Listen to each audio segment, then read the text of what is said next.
I cannot be contained because I'm the container. You can't contain the container, man. You can't contain the container. Please welcome to speak to us the funniest man on earth, a performer of legendary comic genius, a children's book author of profound depth, an individual of enormous compassion who is doing so much to make our world a better place, the great Jim Carrey.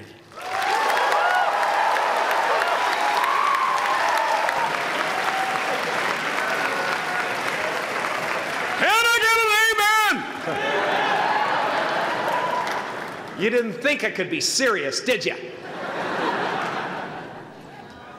I don't think you understand who you're dealing with. I have no limits.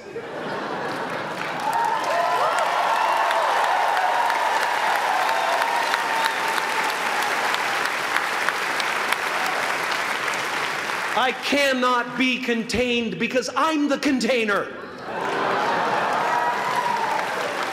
You can't contain the container, man.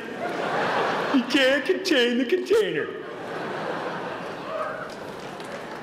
It can be rough out there, but that's okay, because there's soft serve ice cream with sprinkles. I guess that's what I'm really trying to say here today. Sometimes it's okay to eat your feelings. Now, fear is going to be a player in your life, but you get to decide how much. You can spend your whole life imagining ghosts, worrying about the pathway to the future, but all there will ever be is what's happening here, and the decisions we make in this moment, which are based in either love or fear. So many of us choose our path out of fear disguised as practicality. What we really want seems impossibly out of reach and ridiculous to expect, so we never dare to ask the universe for it. I'm saying I'm the proof that you can ask the universe for it. Please.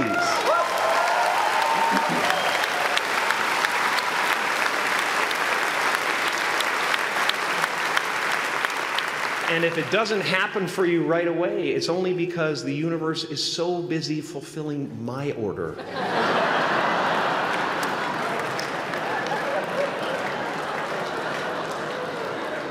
Party size! My father could have been a great comedian, but he didn't believe that that was possible for him. And so he made a conservative choice. Instead, he got a safe job as an accountant. And when I was 12 years old, he was let go from that safe job. And our family had to do whatever we could to survive.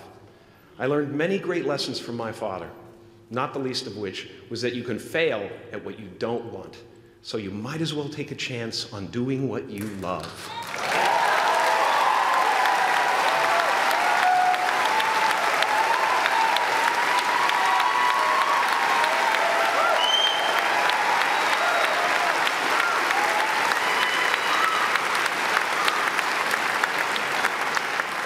It's not the only thing he taught me, though. You know, I watched the effect of my father's love and humor and how it altered the world around me. And I thought, that's something to do. That's something worth my time. It wasn't long before I started acting up. You know, people would come over to the house and they'd be greeted by a 7-year-old throwing himself down a large flight of stairs. They would say, "What happened?" And I would say, "I don't know. Let's check the replay." I'd go back to the top of the stairs and come back down in slow motion.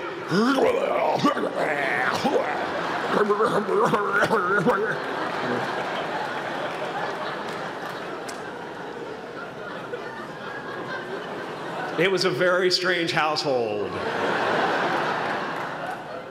My father used to brag that I wasn't a ham, I was the whole pig. And he treated my talent as if it was his second chance. When I was about 28, after a decade as a professional comedian, I realized one night in LA that the purpose of my life had always been to free people from concern, just like my dad.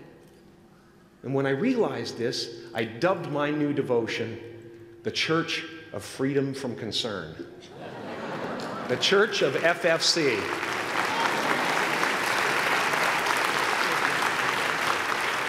And I dedicated myself to that ministry.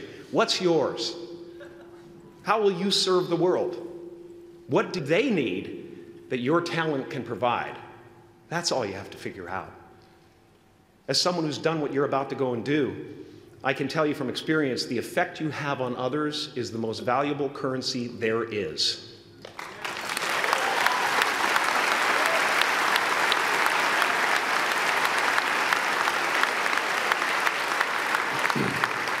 Because everything you gain in life will rot and fall apart, and all that will be left of you is what was in your heart. My choosing to free people, my choosing to free people from concern got me to the top of a mountain. Look where I am. Look what I get to do. Everywhere I go. I'm going to get emotional because when I tap into this, it really is extraordinary to me. I did something that made people present their best selves to me wherever I go.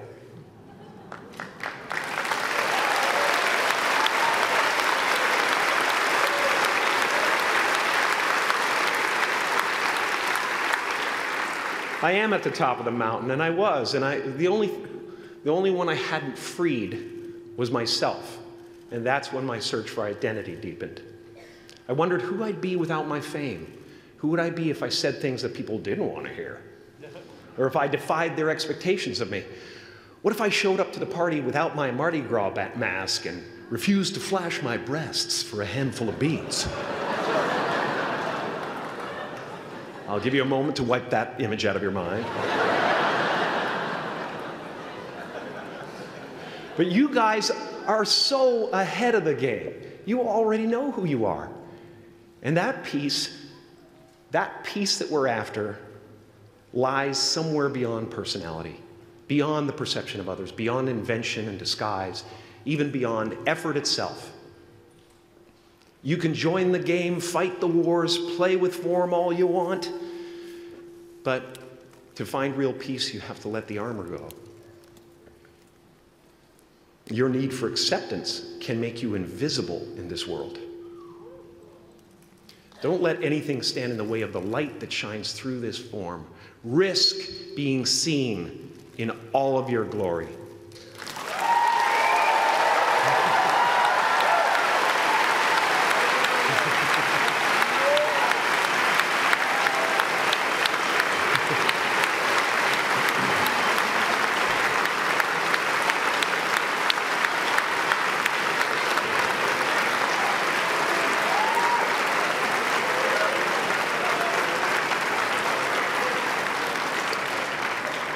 It's not big enough. This painting is big for a reason. It's called high visibility. It's about picking up the light and daring to be seen. Here's the tricky part. Everyone is attracted to the light. The party host up at the top, who thinks unconsciousness is bliss and is always offering to drink from the bottles that empty you. Misery below her. Despises the light, can't stand when you're doing well, wishes you nothing but the worst.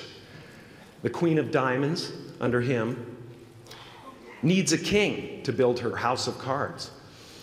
And the hollow one down bottom there will cling to your leg and say, please don't leave me behind, for I have abandoned myself. Even those who are closest to you and most in love with you, the people you love most in the world, will find clarity confronting at times. This painting took me thousands of hours to complete. And when I was finished, thank you, thousands of hours, yes. I'll never get them back. I'll never get them back.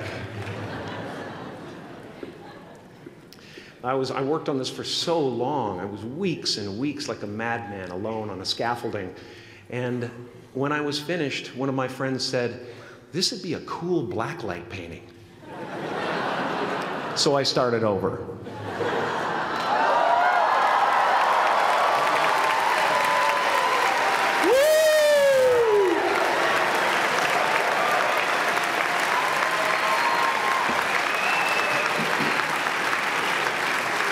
Welcome to Burning Man.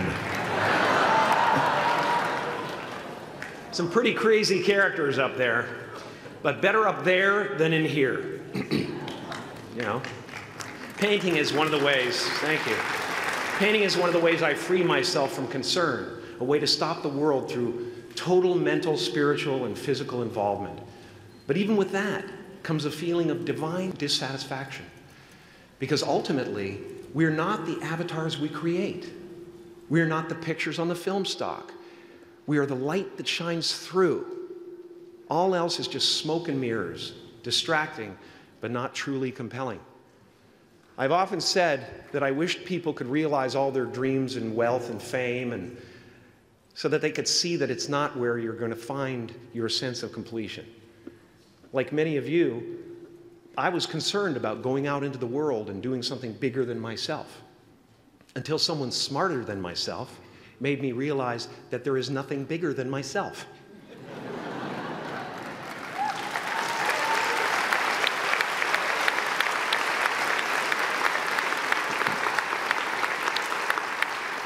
My soul is not contained within the limits of my body. My body is contained within the limitlessness of my soul. One unified field.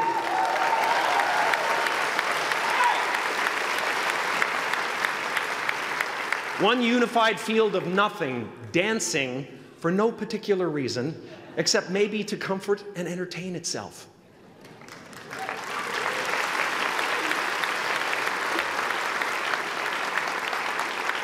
As that shift happens in you, you won't be feeling the world, you'll be felt by it. You'll be embraced by it. Now I'm always at the beginning. I have a reset button, and I ride that button constantly. Once that button is functioning in your life, there's no story that the mind could create that will be as compelling. The imagination is always manufacturing scenarios, both good and bad, and the ego tries to keep you trapped in the multiplex of the mind.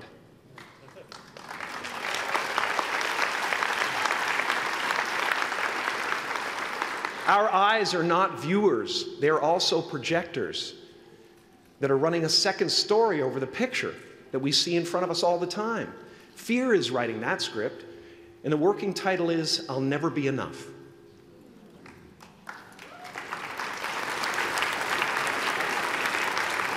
Now you're going to look at a person like me and say, how could we ever hope to reach those kind of heights, Jim? How can we make a painting that's too big for our home? How do you fly so high without a special breathing apparatus? This is the voice of the ego.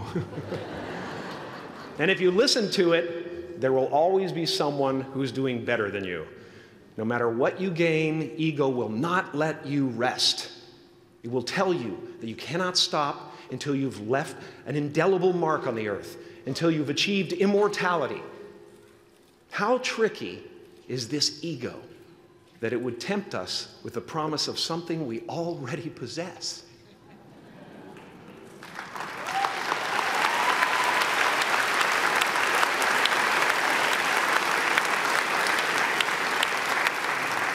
So, I just want you to relax. You know, that's my job. Relax and dream up a good life. I had a substitute teacher from Ireland in the 2nd grade that told my class during morning prayer that when she wants something, anything at all, she prays for it and promises something in return, and she always gets what she wants. Well, I'm sitting at the back of the classroom, you know, thinking, wow, my family can't afford a bike, you know. So I went home and I prayed for one. And I promised I would recite the rosary every night in exchange. Broke that promise. But 2 weeks later, I got home from school to find a brand new Mustang bike with a banana seat and Easy Rider handlebars. Yeah. From fool to cool. My family informed me that I had won the bike in a raffle that a friend of mine had entered my name in without my knowledge whatsoever. So that type of thing has been happening to me ever since. And as far as I can tell, it's just about letting the universe know what you want and working toward it while letting go of how it comes to pass.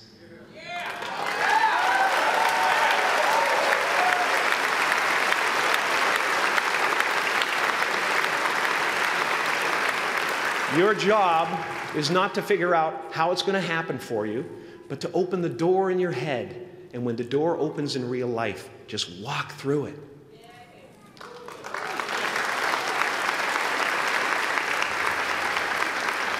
And don't worry if you miss your cue, because there's always doors opening. They keep opening.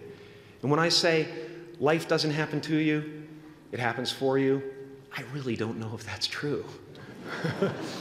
I'm just making a conscious choice to perceive challenges as something beneficial so that I can deal with them in the most productive way. You'll come up with your own style. That's part of the fun. Oh, and why not take a chance on faith as well?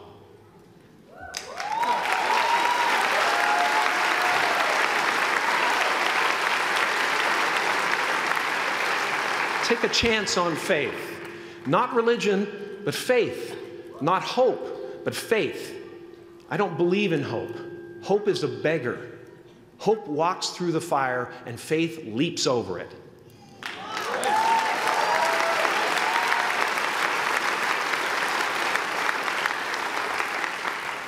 You are ready and able to do beautiful things in this world. And after you walk through those doors today, you will only ever have two choices: love or fear. Choose love, and don't ever let fear turn you against your playful heart. Thank you so much. Thank you, Gav. I'm so honored. Thank you.